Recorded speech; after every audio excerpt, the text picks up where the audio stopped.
2025 లేదా 26లో డిగ్రీ లేదా బీటెక్ చదివారా? సాఫ్ట్‌వేర్ జాబ్ కోసం ఎదురు చూస్తున్నారా? అయితే కోడ్ జ్ఞాన్ 100 డేస్ కోర్సులో చేరండి, జాబ్ సాధించండి. నమస్తే, వెల్కమ్ టు సుమన్ టీవీ. ప్రస్తుతం మనతో పాటు హైకోర్టు అడ్వకేట్ నాగేశ్వరరావు పూజారి ఉన్నారు. వారితో మాట్లాడదాం. Hello sir. కామెంట్స్లో వచ్చిన క్వశ్చన్ ఏంటి అని అంటే, మగవాళ్ళు అప్లై చేసుకుంటే డివోర్స్కి అసలు త్వరగా కాదు కదా, ఎంత ఇదైనా రాదు. అదే ఆడవాళ్ళు అయితే వెంటనే వాళ్ళకి డైవర్స్ ఇవ్వడానికి కోర్టులు ముందుకొస్తున్నాయి, కేసుని తీసుకోవడానికి ముందుకు వస్తున్నాయి. ఫస్ట్ ఆఫ్ ఆల్, ఇది ఎంతవరకు కరెక్టు? ఆడవాళ్ళకే చట్టాలన్నీ అనుకూలంగా ఉంటాయా, మగవాళ్ళకు ఉండవా అని ఒక క్వశ్చన్ వచ్చింది సార్. ఏం చెప్తారు? ఈ విషయాన్ని నేను చాలా సందర్భాలలో చాలా వేదికల మీద చాలా స్పష్టంగా చెప్పడం కూడా జరిగింది. ఫస్ట్, భారతదేశంలో ఉన్న ప్రాబ్లం ఏంది అంటే, మనం చట్టాల కంటే ఎక్కువ మోరల్కి వాల్యూ ఇస్తుంటాం. మనం ఓకే, చట్టాల కంటే ఎక్కువ మోరల్కి ఎందుకు వాల్యూ ఇస్తామంటే, ఎందుకు అంటే ఏంటంటే, ఇంకా చాలా గ్రామాలలో చాలా ఊర్లలో ఇప్పటికి కూడా చట్టాలు కానీ కోర్టులు కానీ యాక్సెసిబిలిటీ లేదు ఇప్పటికీ. ఓకే, ఏదన్నా గొడవ అయినా పంచాయతీ జరిగినా ఇప్పటికీ ఊర్లలో పంచాయతీ పెట్టుకొని సెటిల్మెంట్లు చేసుకొని కాగితాలు రాసుకోవటం. ఇప్పటికి కూడా కరీంనగర్ లాంటి సిటీలో కానీ వరంగల్ లాంటి సిటీలో కానీ కోర్టు ముంగట నోటరీ డైవర్స్ ఇప్పించేసుకొని వెళ్ళిపోతుంటారు. వస్తారు, అడ్వకేట్ దగ్గర కూర్చొని రాసుకొని మీ ఇద్దరం విడిపోయినాం, ఈ కండిషన్స్ టర్మ్స్ అని రాసుకొని పేపర్ తీసుకొని వెళ్ళిపోతుంటారు అడ్వకేట్ దగ్గర. సో ఒక విషయం ఏంటంటే, చట్టం వేరు, మోరల్ వేరు, రెండు చాలా తేడా ఉంటాయి. ప్రధానంగా ఇప్పటికీ నెత్తినోరు బాదుకొని చెప్తున్నా, నేను ఇప్పుడు మళ్ళీ కూడా చెప్తున్నా ఏంటంటే, చట్టాలు అనేటివి ఎప్పుడు కూడా ఆడవాళ్ళకు అనుకూలంగానో మగవాళ్ళకు అనుకూలంగా లేకుండా ఉండటం అనేది ఉండదు. ఎప్పుడు చట్టం అనేది చట్టమే, అందరికి ఒకటే చట్టం, ఆడవాళ్ళకైనా మగవాళ్ళకైనా అందరికి ఒకటే చట్టం. కాకపోతే ఏంటంటే, మన భారతదేశం అనేది పితృస్వామ్య కుటుంబం కాబట్టి, అంటే కొద్దిగా మెయిల్ డామినేషన్ అది ఎక్కువ ఉంటుంది కాబట్టి, ఆ మెయిల్ డామినేషన్ నుంచి ఒక ఆడపిల్లని రక్షించడానికి కొన్ని ప్రొవిజన్స్ అనేటివి ఏర్పాటు చేయడం జరిగింది. ఎక్స్ట్రా కొన్ని ప్రొవిజన్స్ ఏర్పాటు చేయడం జరిగింది. ఇప్పుడు మీకు అర్థమయ్యే భాష చెప్పాలంటే, ఇప్పుడు నేనున్నా అనుకుందాం, సపోజ్ ఒక మగోడు ఇంట్లో నుంచి వెళ్ళిపోతే ఎక్కడైనా బతికేస్తాడు, వాడిని ఎవడు పట్టించుకోడు. అదే ఒక ఆడపిల్ల వెళ్తే బతకగలుగుతుంది ఇంట్లో నుంచి? అట్లాంటి ఒక ఆడపిల్ల వెళ్ళగలగల పరిస్థితి వస్తే మరి ఆమె ఎక్కడ ఉండాలా? ఒక మగోడు వెళ్ళగొడితే ఆమె ఎక్కడ ఉండాలా?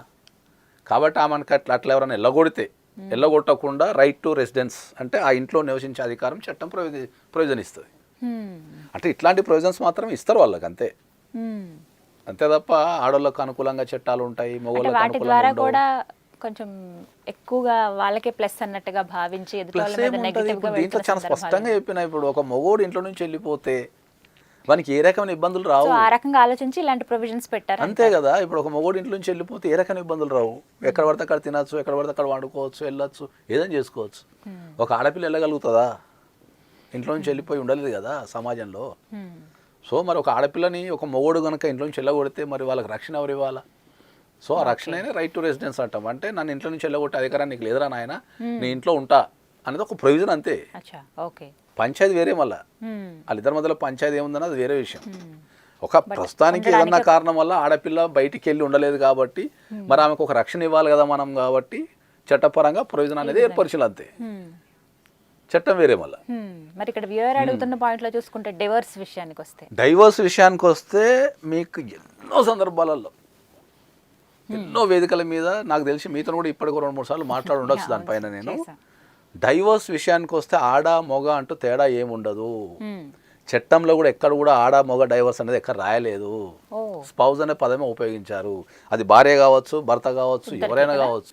మా దగ్గరికి వచ్చిన చాలా మంది అడిగే క్వశ్చన్ ఇదే అడుగుతుంటారు, సార్ మగవాళ్ళు అప్లై చేసుకుంటే డైవర్స్ రాదంట కదా సార్ అంటారు. లేకపోతే మగవాళ్ళు ముందు అప్లై చేసుకోవద్దు కదా సార్ అంటారు. లేకపోతే మగవాళ్ళు అప్లై చేసుకుంటే భరణం ఇవ్వాలంట కదా సార్ అంటారు.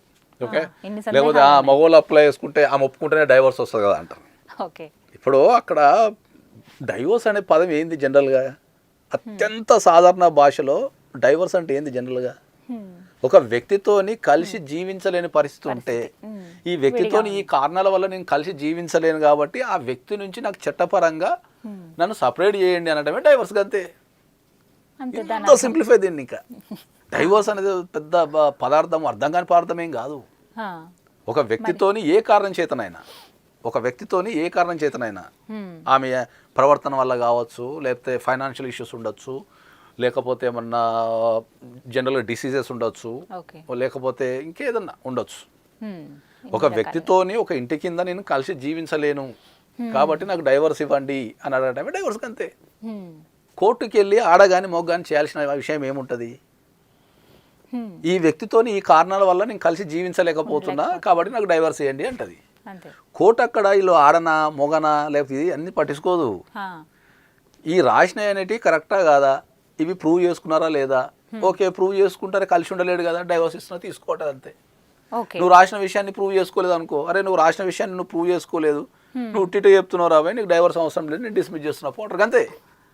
ఇది అత్యంత సాధారణ లాంగ్వేజ్లో ఒక అత్యంత సాధారణ వ్యక్తి మాట్లాడుతుంది. టెక్నికల్ టర్మ్స్ కానీ కండిషన్స్ కానీ లేకపోతే అర్థం కాని పదార్థం ఏది కాదు ఇది. కానీ ఎందుకు సార్ మరి కాంప్లికేట్ చేశారు ఇష్యూని? కాంప్లికేట్ వీళ్ళు ఫీల్ అవుతున్నారు అంతేనా? కాంప్లికేట్ ఏం ఫీల్ అవుతున్నారు? వీళ్ళు ఫీల్ అవుతున్నారు. ఎందుకు ఫీల్ అవుతున్నారు? సమాజంలో ఎక్కడ పోయినా ఆడవాళ్ళకి రక్షణ ఇవ్వాలనే ఒక సిస్టమ్ అనేది మన నరనరల జీర్ణించకపోయింది కాబట్టి నీ ఆస్తి గుంజుకుంటుంది అనగానే వామో నా ఆస్తి గుంజుకుంటుంది అని ఆస్తిలో వాటా అయ్యాలి, ఈ ఆస్తిలో వాటా అయ్యాలనేది చట్ట ప్రకారం ఎక్కడ లేదు. ఎన్నో సందర్భాల్లో కూడా చెప్పినాం భార్యకు ఆస్తిలో వాటా అనే సిస్టమ్ లేదు. కాకపోతే పూర్వకాలంలో కూడా ఏంది అంటే మనకు తరతరాలుగా ఏంటంటే ఒక ఇద్దరు వ్యక్తులు విడిపోయినప్పుడు ఆడపిల్ల ఎట్లా బతుకుతుంది అని చెప్పేసి ఎంతో కొంత ధనం కానీ లేకపోతే ఒక ప్రాపర్టీ ఉంటే ప్రాపర్టీ కానీ ఇచ్చి ఆ అమ్మాయిని పంపిస్తుండే. పిల్లలు ఉండొచ్చు కదా, పిల్లలు ఎట్లా బతకాలి వాళ్ళ చదువులు కదా అని చెప్పి అట్లా అది అట్లా బాగా మార్కెట్లో పాతకపోయింది ఇంకా.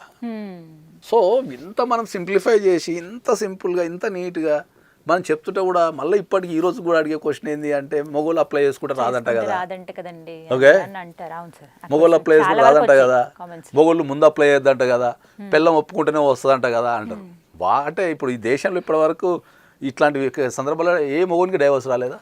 నా దగ్గర కొన్ని లక్షల డైవర్స్ ఉన్నాయి, రమ్మని చెప్పండి నేను ఆర్డర్ కాపీలు ఇస్తాను. మీ దగ్గరికి మగవాళ్ళే ఫస్ట్ వచ్చున్నారా సార్ డివోర్స్? అందరూ వస్తారు. ఇప్పుడు ఎవరు బాధ కలిగితే వాళ్ళు వచ్చేస్తారు మన దగ్గరికి. ఆడవాళ్ళు మగవాళ్ళు అంటే ఏమి ఉండదు, అందరూ వస్తారు మన దగ్గరికి. కాకపోతే ఎక్కువ క్వశ్చన్స్ ఏంటి అంటే ఇవే క్వశ్చన్స్, మగవాళ్ళు వస్తే ఇవే క్వశ్చన్స్. వేసుకోవద్దంట కదా సార్, అట్లంట కదా ఇట్లంట కదా, మనం ముందు కేసు పెట్టడం దగ్గర రకరకాల క్వశ్చన్స్. మనం చాలా సందర్భాల్లో నేను ఎందుకు ఇంత చెప్తున్నా అంటే ఏంటంటే ఇప్పుడు ఒక విషయం మీద అవగాహన లేకపోవడం ద్వారా ఏం జరుగుతుంది ఎన్నో సందర్భాలు చెప్తున్నా నేను. నన్ను అందరూ తిడుతూనే ఉన్నారు ఇప్పటికి రోజు. నాకు స్వహతాగా శత్రువులు ఎక్కువ, క్లయింట్ పరంగా శత్రువులు ఎక్కువ, పేరు కంటే ఎక్కువ. ఎందుకంటే ప్రతి ఓడు నా పెన్లాంత నుంచి నువ్వు డైవర్స్ ఇప్పించినావు, నా మొగ్గు నుంచి డైవర్స్ ఇప్పించినావు అని కచ్చగడి తిరుగుతుంటారు. నేనేమంటా వీళ్ళందరికీ అర్థం కాని విషయం ఏంది, ప్రతిరోజు మనం టీవీలలో చూస్తూనే ఉన్నాం భర్తను చంపిన భార్య, భార్యను చంపిన భర్త, ప్రతిరోజు చూస్తున్నాం. అది కారణం ఏదైనా కావచ్చు, కారణం డబ్బు కావచ్చు, లేకపోతే ఇల్లీగల్ ఎఫైర్ కావచ్చు, అర్థం చేసుకోపోవటం కావచ్చు, తాగటం కావచ్చు, అది ఏ కారణమైనా కావచ్చు. నేనైతే ఒక 10 సంవత్సరాల క్రితం ఇంట్లో ఎప్పుడు మర్డర్ చూడలే, నేను ఓపెన్గా చెప్తున్నాను. 10 సంవత్సరాల క్రితం ఇంట్లో మర్డర్ చేసిన కల్చర్ లేదు, అసలు ఎక్కడ విన్నా లేదు. ఎప్పుడో గాని అసలు ఇంట్లో ఒక తెలిసిన వ్యక్తిని చంపడం అనేది లేదు ఎప్పుడు. కానీ ఇప్పుడు దారుణం. అప్పుడు ఏమైనా చంపడం అంటే ఏంది, ఆస్తి పంచాయతీలు, బయట వాళ్ళతో ఆస్తి పంచాయతీలు ఉండి, లేకపోతే ఏమన్నా రాజకీయ కక్షలు ఉండి, లేకపోతే సిద్ధాంతపరమైన కక్షలు ఉండి వ్యక్తిని చంపుకుంటుండే. ఇప్పుడు పక్కోడు నచ్చిండానో, లేకపోతే ఇటు తిరుగుతున్నావానో, లేకపోతే పైసలు ఇస్తాను లేడానో, తాగుతుండానో వాటికి చంపేస్తున్నారు. పిల్లల జీవితాలు ఎట్లా ఖరాబ్ అయిపోతాయి. రీసెంట్గా నాకు తెలిసి వైజాగ్లో ఏదో కానిస్టేబుల్ చంపినట్టు అమ్మాయి. ఓకే, రీజన్ ఏందో నాకు తెలియదు, జనరల్ చెప్తున్నా. ఇప్పుడు ఒక భర్తని కానిస్టేబుల్ వల్ల మంచి గవర్నమెంట్ జాబు, మంచి జీవితం.